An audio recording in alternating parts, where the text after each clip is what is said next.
Hoje nós vamos conversar sobre os procedimentos preventivos. E quais são os procedimentos preventivos? Vamos revisar aí os conceitos.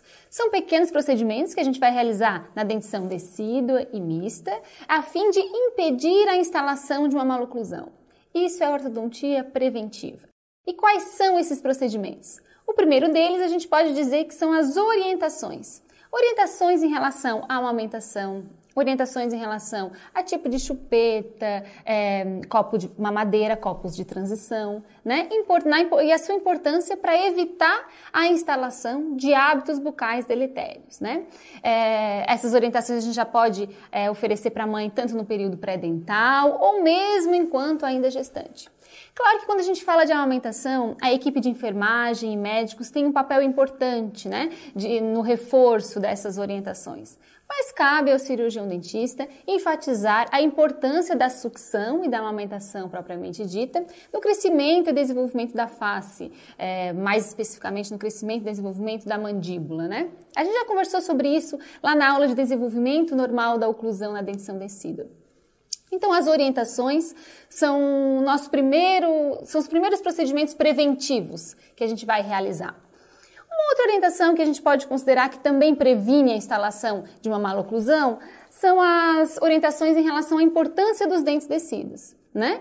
Hoje, por incrível que pareça, ainda tem pais que não dão tanta importância à manutenção dos dentes decíduos na cavidade bucal. E a gente sabe que dentes acometidos por cáries, muitas vezes que são perdidos precocemente, né? A perda precoce de dentes decíduos pode causar a instalação de uma maloclusão. Então, essas orientações, pensando mais em questões de saúde pública, também são muito importantes para a gente evitar a instalação de uma maloclusão. Bom, um outro procedimento preventivo também muito importante quando a gente fala em dentição decídua e mista são a instalação de mantenedores de espaço. Né? Diante da perda precoce de dentes decíduos, manter o perímetro do arco é importante para evitar a instalação de uma maloclusão. Vamos lá, uma outra característica importante que a gente pode considerar que deve ser avaliada como procedimento preventivo é acompanhar a cronologia de erupção dentária.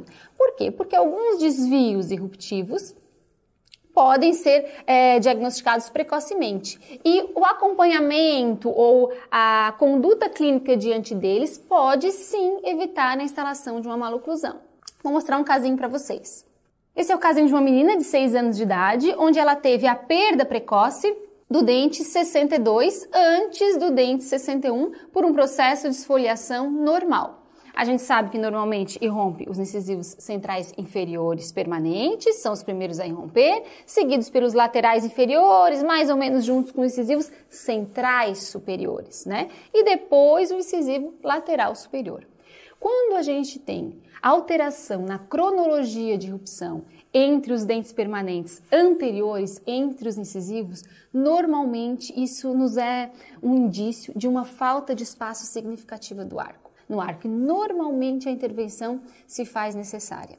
Alterações na cronologia de irrupção na dentição decídua não tem grandes implicações quando a gente fala em termos de espaço, certo? Mas na dentição permanente, elas devem ser acompanhadas e devem ser observadas com muita cautela, porque muitas vezes a gente vai precisar intervir aí para uma ortodontia interceptiva, né? Mas é importante acompanhar essa cronologia de irrupção. Alteração na cronologia de irrupção entre caninos e premolares também pode ocorrer e não necessariamente vai indicar um problema à instalação de uma maloclusão, um problema de espaço no arco, tá? Mas entre os incisivos, essa observação ela é mais importante, vamos dizer assim, deve ser realizada com cautela, certo?